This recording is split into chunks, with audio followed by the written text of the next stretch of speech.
Well, hello, everybody, and welcome to LinkedIn. Welcome to our wonderful LinkedIn audience.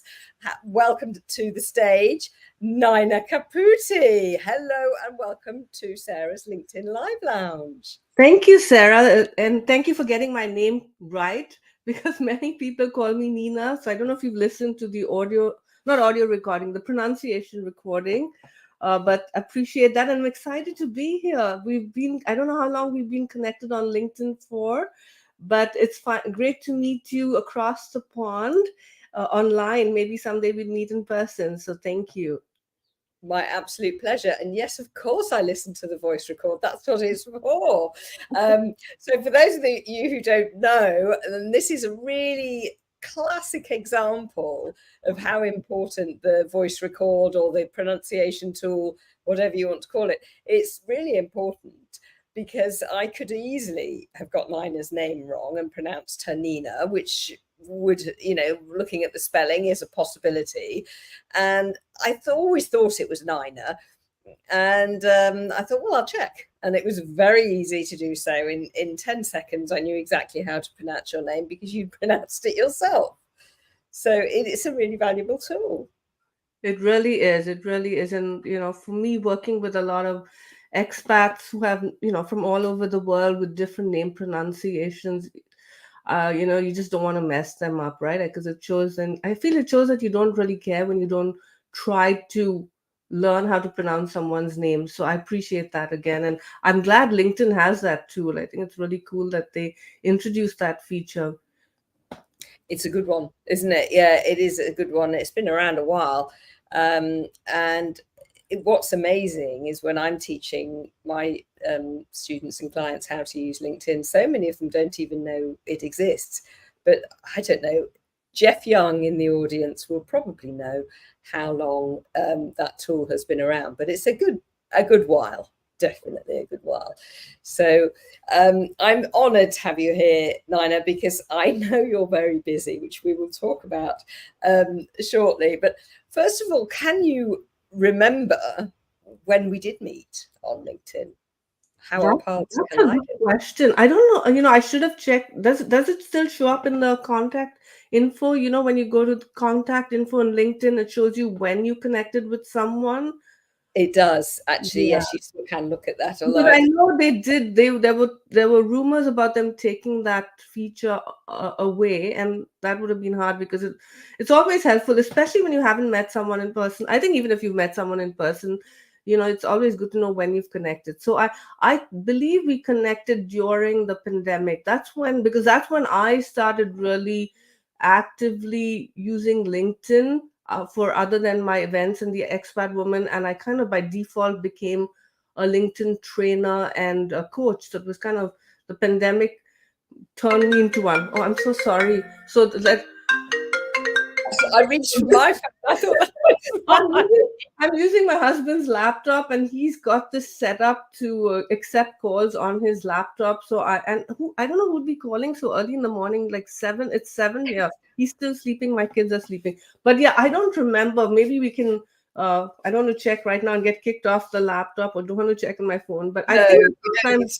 yeah, it was sometime in the last 3 or 4 years, and I've always noticed your purple and orange color combination, which is really unusual. Mine are black, red, white, and gold. Yeah, but yours is definitely unusual, and I love it. And I love the purple hair and the purple background. It's awesome. You really have built a powerful and creative personal brand. It's interesting you say that actually, because I think I do obviously talk about branding a lot and it's very important to me, but um, it's not just about the colors. Obviously, it's not just about our colors, but it does kind of help, doesn't it? It does. It does. And it helps in picking your wardrobe too. Earlier before I started being a LinkedIn trainer and coach, I from just my other business, the expat woman, was pink, gold, and white. And I found that pink was so played out. Like every other woman who was doing something for women had pink. And being from India where red is a color for celebration, and my husband said I look good in black and red. I decided, he said, pink, I don't think pink's your color. So I decided to go with his, advice, and I just started, leaning into black and red, and I do love those colors. So, like you, I try and find, a wardrobe that has those colors. I mean, it's a little easier with black and red, I'm sure, compared to purple and orange. But I love it. I love that you have, and I think it represents who you are, because we haven't met in person, but I've seen you on LinkedIn, and I know you have that kind of interesting, quirky, fun, personality, and I think that yeah, I don't know why I chose these colors. I don't have a story behind it, but they've worked for me, and I was able to rebrand the LinkedIn trainer and the expat woman colors. Fantastic. I think as long as we're consistent with our branding, I think that's the most important thing. Before we go any further, I would just like to introduce our wonderful mutual friend, Jeff Young. And it's possible that we were connected via Jeff initially, because I think you've known Jeff for a long time as well. Hello, Jeff. Now, Jeff, as ever, is being very, very helpful and is letting us know that the name pronunciation is at least 2 to 3 years old. 2 to 3 years old. So thank you so much, Jeff, for that piece of information. So, Nina, the expat woman, and it's very, very clear. And talking of branding, it's really clear what you do. When somebody goes to your LinkedIn profile, it's really clear that you help expat female CEOs and business leaders with business, with their branding, etc., etc. It's a great niche, and it's a very niche, if you like, or niche, I think you call it over there in the States. How did this evolve? How did you end up helping this, specific group of people? My favorite question. So I moved to the US in 2002. I actually came to New York to study film, and I met my husband, who's a filmmaker, who's a San Francisco native. He's a second generation Italian, Swiss, French immigrant, but really more American. And we got married pretty quickly after we met, and I moved to San Francisco. And in those days, there wasn't much happening in the city. It was a beautiful city, but in terms of, especially for the expat woman community, there was really nothing. Because I wanted to meet other immigrants. When you move, and I think you may have lived or studied abroad, right, or traveled abroad. Sometimes when you're from another country, it's easier to connect with other people who are going through the same challenges and hurdles you face than the locals. I mean, it's good to connect with the locals because they can show you around. So that I looked up online, and there were no meetups, and there were nonprofits that helped low-income immigrant professionals, but nothing for and I hate to use the word educated, but just people who finished college or are middle or high income professionals. And that's when I had the aha moment. I need to start something, and I decided to call it the expat woman and not immigrant women, because there's a lot of negative connotations associated with immigrants, unfortunately, especially in the US. But also when I lived in India and I traveled to Southeast Asia, like Hong Kong and Singapore, the expats were usually the Caucasians, and the people of color from developing countries were immigrants. And I just wanted to change how people look at expats, that you can be from any country and you can be any color and you still are an expat, because if you look at the definition, it means someone who's moved to another country other than their own. And I just like that they had a catchy ring to it, the expat woman. So that's how I started it. And it's actually last time 10 years since I launched it in San Francisco. So it's really a platform for professional women who are from another country to connect, to support each other, and then I would provide them with resources and support and information to navigate life abroad. I started hosting events in San Francisco. At this point, I've hosted over 400 events, mostly in person, but a few virtual. I've also hosted them in Canada, in Hong Kong, in Bangalore, and in New York. And the goal was to bring in expats who are successful in whatever they're doing, whether it's running a business or working for a Fortune 500 company. So I'd have them on the panel or do TED style talks and share their experiences, their journey to breaking the glass ceiling. And then women in the audience would see that and be inspired, because she looks like me, or she sounds like me, or she's moved here from another country. And if she can do it, why not me? So it really turned into like a weekly event, and it was amazing. And I also had local women, speak on my panels. And what started happening was a lot of the companies, especially in San Francisco, like Google and Yelp and Microsoft and GoPro, started approaching me to host events at their companies because they had a large expat immigrant population, and they were also looking to hire more diverse women and more diverse women. And so it became like a no-brainer that I started hosting these every week, and it was fabulous. And then of course the pandemic happened, and it all came to a standstill. So that's a really interesting start to the whole process. So literally, you were answering a need that was there. You saw a gap. You saw an opportunity, not necessarily for you to capitalize on, but for you to help people. And that's brilliant. And you took it. And there obviously was a need, because you filled, you got more and more and more. Right. And they came, the people came. You opened your doors and the people came. And then other people helped you promote it, the big professional organizations. So that's a great sort of organic journey in a way, isn't it? So well done you for identifying that was a need. And I do love the name, the Expat Woman. It is catchy. Yeah, and I agree about the word immigrant. It does have negative connotations, unfortunately. It's not the word, is it? It's how we use it that's wrong. But yes, and you have identified, but I wonder if you can specifically think of any, the specific problems where you sort of identified the specific problems that expat women have, which women of origin of that country wouldn't necessarily have. And I love the way you said they look like me. Right. Yeah, no, great question. Yeah, talking about immigrants, and because you're from the UK, I grew up watching the show I think it was Mind Your Language. It was a show about immigrants, right? Yes. Yeah. It was a show about immigrants in the UK. I think maybe London, and they were learning how to speak English. It was funny, but I think today it wouldn't be considered PC or politically correct. But yeah, because I think the acting was all a bit exaggerated. But it was just funny because that was my first, I'd say, not foray, but my first. I can't get the word right now. It's 7 a.m, but you know what I mean. Like a lot, experiencing an immigrant's journey in another country. But in terms of I think the biggest challenge, and for me too, when you move to another country, is really finding your network, finding friends, because especially I think even when you move when you're younger, if you're in school or college, because you're leaving everything that's familiar behind, and then you come to this new country. And I didn't have too much of a culture shock in the sense of language, because I grew up speaking English. India is a British colony.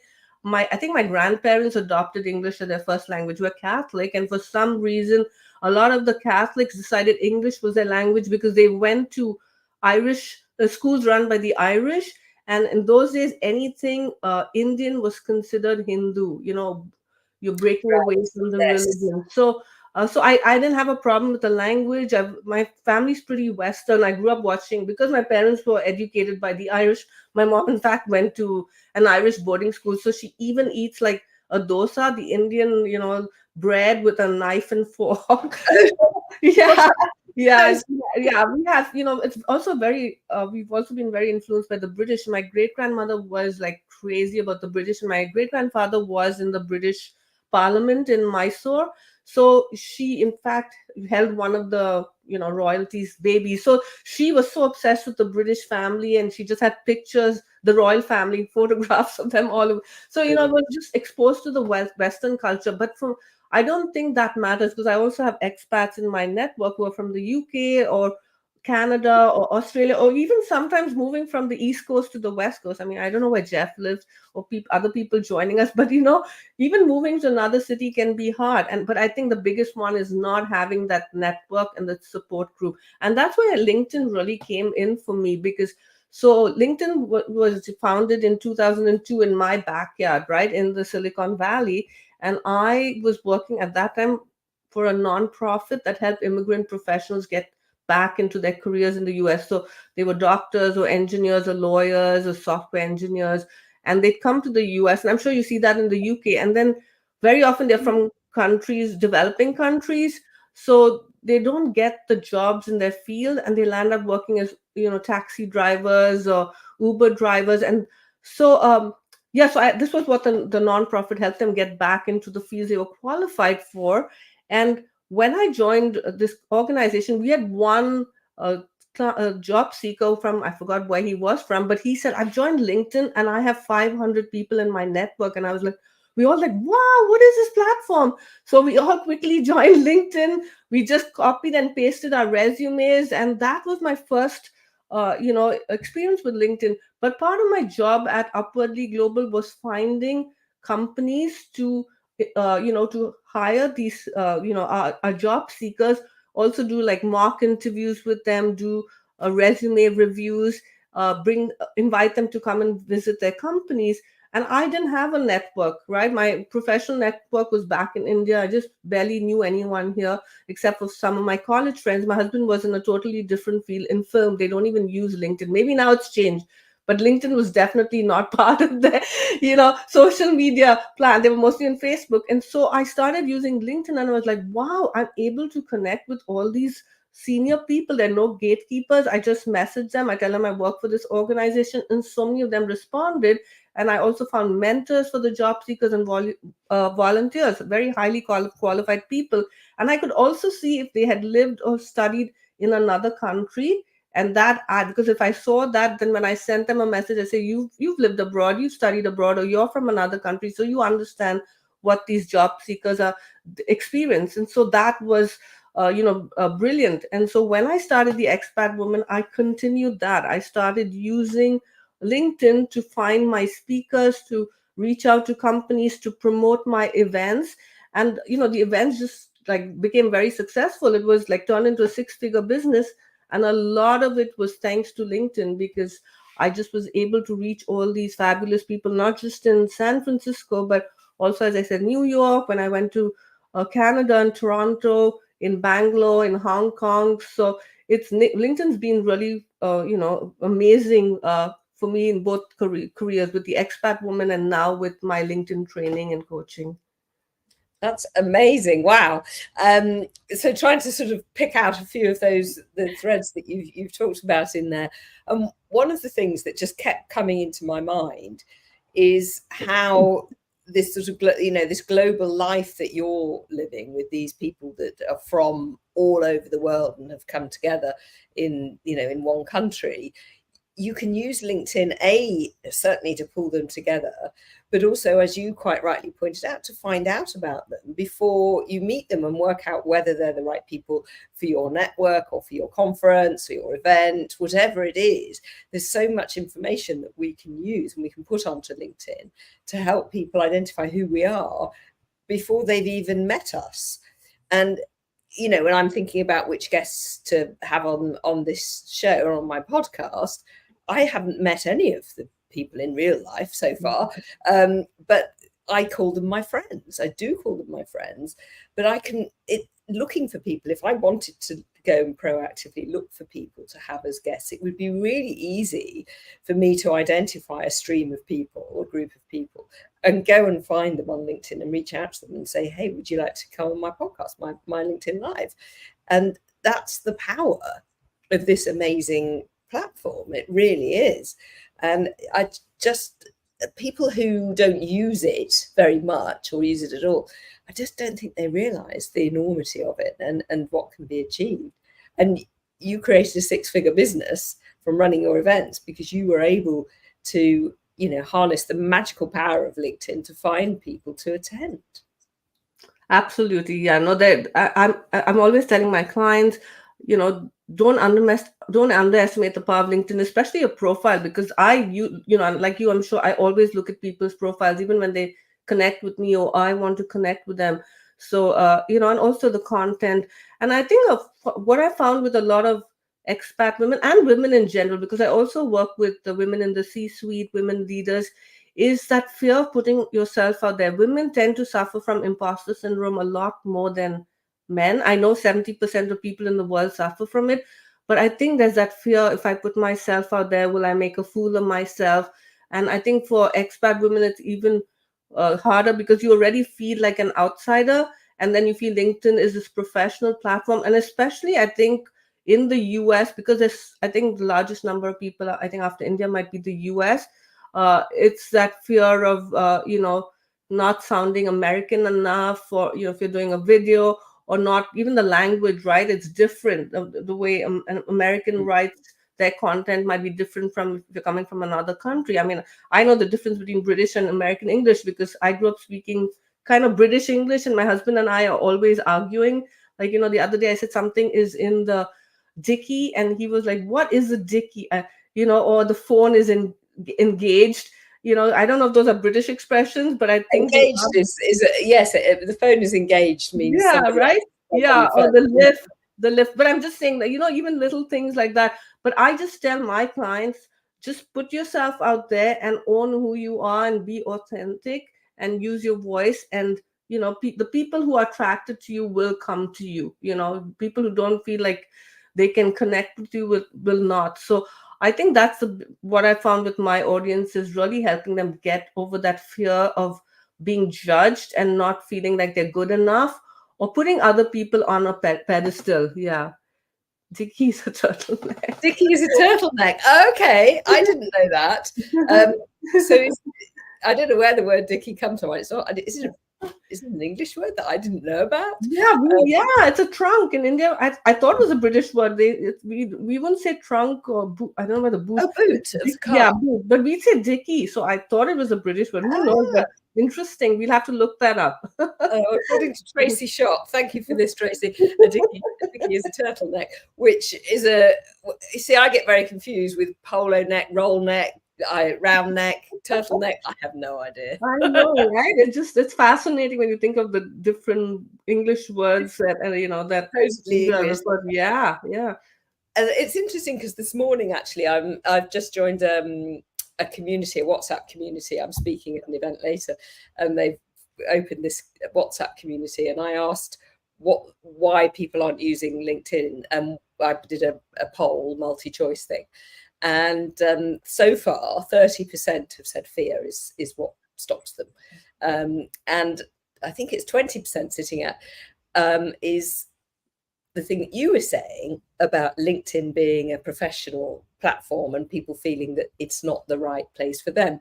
And interestingly enough, so I used to work in the film industry. I used to produce films. And so I have a lot of contacts in that area. And I have got a lot of film clients. A lot of film directors, film producers, media companies, they are getting more prolific on LinkedIn, definitely. So LinkedIn is turning into a more creative space, if you like. So, I'm just going to give a shout out actually to some of our guests who have written. Jeff Young, obviously, the wonderful Jeff Young. And thank you guys for coming, because normally these events are on a Thursday, but because I have an event on a Thursday, I had to move it. And Nina, thank you very much for shifting it. Susan D'Souza has had the same experience as you, Nina. Presumably, Susan, you're expat too. It would be interesting, Susan, if you wouldn't mind sharing where you're living and where you're from. That would be quite interesting. Yes, Tracy is Tracy Shott. Thank you for your contributions with regards to that. And Lisa Berg. Oh, it's a term used back in the 50s, Dickie. Because we talk about a Dickie bow, which is a bow tie. So that we'd call that a Dickie bow. And Lisa's saying LinkedIn is an awesome tool, not to mention to becoming more culturally diverse too, which is great. This is wonderful. And Tracy is USA President Day. Is that right today? Yes, it's a holiday. That's why, it's quiet. My kids are all sleeping. Gotcha. Yeah. It's a holiday. Now I know. And Lisa Berg calling in from Jacksonville, Florida, where I was looking at the weather here. It's not great. So, Nina, we're coming to the end, which I always think is these things pass so quickly. Yeah. I would love, let's just talk to Susan. She's in the UK, but she came to the UK in 1976 as a child, and she's in her 50s now. Wow. So, Nina, as I say, we're coming to the end. very fast. These things do fly by. Can you think of 3 things that you would say to your expat female audience, ways that they can use LinkedIn? 3 tips for them that they can take away today to better their experience of LinkedIn. Absolutely. I'd say the first one is, even before you move to a country, check out who you know in that country, or even just use a search and look for people, in a specific field. If you're a product manager, look for and you're moving to the US, use the filters and find product managers in the US, and you can do things like informational interviews with them. You can, the second one is, you can find groups. Like, I travel abroad a lot, and every time, like, we're going to Japan and Australia this year with the family, and of course India. So I also look up, people, groups, to find that have people living in those countries, and then I try to meet with them or do mini meetups. So so I think that's a fabulous way. You can really use LinkedIn to build that network. The second one is, if you have an unusual name or name that's hard to pronounce, I think you're doing both a disservice to yourself and to the people who want to connect with you if you don't use the voice recording to record your name pronunciation. I've heard, especially for job seekers, and I have actually a different name. My full name is Nayantara. And when I was first looking for a job in the US, my career coach told me that recruiters will not call you because they don't want to mess up, or they don't want to mispronounce your name. And of course, I usually go by Naina, and that's what my family used to call me and my friends. But I think that's so important, even though there's so much focus on, removing the biases from recruiting today, and not discriminating against people because they aren't born in that country, or, because of their color. So, they have different names. But I think having that name, whether you are an entrepreneur or a job seeker, or even if you work for a company, and I think it's 20 seconds, or 10 seconds, I've forgotten how long it is, but you can also 20, right? It's 20 seconds. No, I think it's only 10. Or 10. Okay, so Naina Kaputi is like just, I think, a second or 2. So you could also use it to also say something else about yourself, because I think another thing that a lot of expat women face is this low self-esteem, and I'm not good enough, and all of us have expertise and experience, and that's where you need to showcase it in your about section and your experience section, because again, your expertise and experience, everything that you learned or you did in another country is going to help you in the country you work for, because you're bringing in that unique expertise and experience from working somewhere else or studying somewhere else. And this, with this globalized world, with companies working hybrid and working with other countries, bringing that in is really important.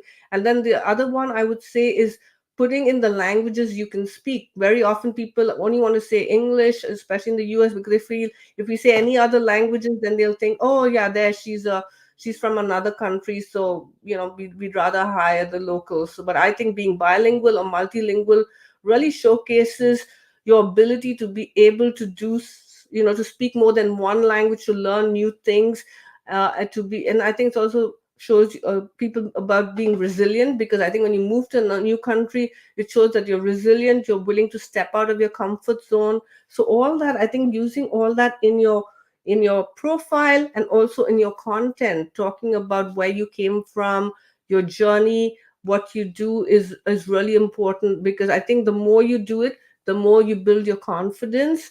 And then you can do shows like this. If this had happened, if before the pandemic I hid behind the expat woman, I was never the face of the expat woman. I did not even have an about section who the founder of the expat woman. It was that bad. The pandemic and LinkedIn, I'd say the pandemic and LinkedIn actually forced me to step out of my comfort zone, because I couldn't hide anymore. I couldn't have my video turned off, right? When I was doing virtual events, I had to be the face of the expat woman. So that really, empowered me. I now also have my own LinkedIn live show called the Expat Woman Show. And if it's before the pandemic, I would never have dreamt of doing LinkedIn live shows or audio shows or having my own YouTube channel. So this is the power of LinkedIn. And I'm sharing all this because I want to empower women who are watching this live or watching the recording, that you can do it. I'm a bit of an introvert. I had a huge imposter syndrome. I didn't want to be seen on camera. I hated it. And I've actually made a film, Sarah, I made a documentary film with my husband about gender violence in India and North America. and I had to be in my own film because I felt I needed to, carry the film, the narrative, and it was really hard for me. But I'd say that's the power of LinkedIn. It forces you to step out of your comfort zone, and as Nike says, just do it. Oh my gosh, Nina, you're resonating with everybody in the audience. The comments that are coming in are brilliant. Interesting. Lisa Berg says showing different languages also shows your diversity and your adaptability. I absolutely agree. Says she who speaks lots of languages but very, very badly. And in fact, here I am sitting on my purple sofa in my office talking to you, Nina, across the world. And I tell the story quite often of the first video I ever created on LinkedIn, which was my second ever post on LinkedIn 7 years ago or something. And I spent all day filming this video. I tell no lie. Obviously didn't have much work. And I filmed it inside, I filmed it outside. I kept doing it wrong, so I didn't know how to edit. So I didn't know how to chop bits in and out. It had to be a one-take wonder. And then I found a take and I thought, right, I'm going to do this. And when I hit that publish button, I felt physically sick. I promise. I was so nervous. And do you know what happened? Nothing. Right. Nothing. The world didn't blow up. LinkedIn didn't kick me off. The world carried on. Everything was fine. And since then, I am jumping onto LinkedIn Lives and filming and recording and doing stuff. And you're absolutely right in one sense that LinkedIn makes you go out your comfort zone. But you've got to make yourself do it. LinkedIn is just the platform. You have to do it yourself. You're the one, Nina, that took those steps. So, well done you for doing what you've done, for being an inspiration and empowering all of these other women to do what you're doing. It's fantastic. And we need more Nina Caputis in this world. Thank you so much, Sarah. And joining LinkedIn groups, going back to what you're saying, joining LinkedIn groups is a great way to meet people. They're not all groups are active. And I think Jeff Young has posted about groups today, I believe. They are, a group is obviously only as good as the person who's running it because they're the one that keeps driving it forward.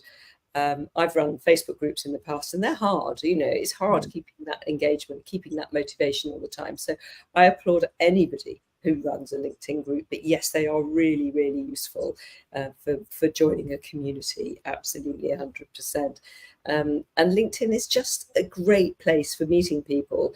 And if I go on holiday, and if I ever had to go on holiday on my own, the first place I would go before I left home would be LinkedIn, and I would see if I had any first degree connections or even second in the area where I'm going. And I said, "Do you want to hook up?" I have to trawl this is probably the last year I'm trawling my children around on holiday with me, so maybe next year that's exactly what I'll be doing. But in terms of business, obviously there's that, and that's what we use LinkedIn for. But I love the way that you're using LinkedIn as a tool, and you're helping other women use LinkedIn as a tool to help them take those steps. So thank you on behalf of the female community for doing that, Nina. I think it's fantastic. Oh, you're welcome. I just wanted to add one thing. One of the things I tell women is don't wait to be invited to have a seat at the table. Build your own table. So instead of being waited to be invited on shows like yours and mine, you can start your own LinkedIn live show. You can start your own LinkedIn audio show. You can start your own newsletters. So LinkedIn can help you build your own table. You don't need to be invited to have a seat at the table. Just wanted to add that. Absolutely, because there is a comment in the group which says FOMO speaker. You don't have to be a FOMO speaker. Be a speaker. Get out there and do it, because this is the perfect opportunity. These LinkedIn Lives is the perfect opportunity, and video, of course. Jane Clift, yes, it's all about diving in and doing stuff and not being scared. Well, I always say to my clients, be a little bit scared. Go a little bit out of your comfort zone, and then go a little bit more and a little bit more, and that's how we grow.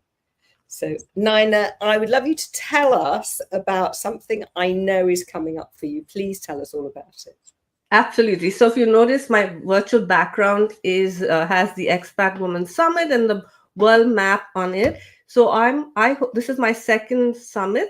It's called the Expat Women Summit. It has 20 women speakers from across the globe who are expat leaders, influencers, and experts talking about Inspire Inclusion. So it's happening from March 6th to March 8th during International Women's Day. And Inspire Inclusion is the theme for International Women's Day, and the focus is on finding belonging, community, and empowerment abroad. I'm a speaker as well. I'm actually doing 2 workshops, and one is on finding crafting your personal brand abroad, and the other one is the topic of the summit, which is finding belonging, community, and empowerment abroad using LinkedIn. It's free. I'll share the link, or I'll send you the link, but it's theexpatwoman.com/summit. And it's virtual, and all the videos are available for 24 hours. Even if you're not an expat, if you have a partner, spouse, friend, colleague who is from another country, you work with people from other countries, whether you're, whatever your gender is, I invite you to join us, because I think it's important for us to, I feel if everyone understood people from other countries, if we brought the world together, this would be a more peaceful world, because I think there's so much racism, there's so much discrimination, there's so much hatred, and a lot of it is based on is country where you are from. I think, and I'm hoping to these summits to empower women who will move abroad and live abroad, or who've repatriated, but also bringing the larger community together to understand some of the hurdles we face. It sounds absolutely amazing, Naina. And I know that if people go to your LinkedIn profile, they will see your posts about it, and they will be able to join the link. Had I got my tech organized, I could have pasted the link into the comments, but that's a step too far for me at the moment. But maybe by next week I'll have rumbled how to do that. So we're all learning every step of the way, and you're empowering so many women to learn and to grow and grow in their confidence. So Naina, thank you. And thank you also for getting up at a ridiculously early time in the morning and joining me at 7 a.m. your time. It's 3 p.m. my time. So thank you so much. And thank you to our audience as well. There's some amazing comments. It's been really wonderful to have everybody here. So Naina, thank you so much. I'm going to play us out with a bit of hey, hey. But thank you, Naina Caputi. Please, anybody watching, please go and connect with Naina on LinkedIn and join her summit. It's free and it's coming up in a few weeks. Thank you, Sarah.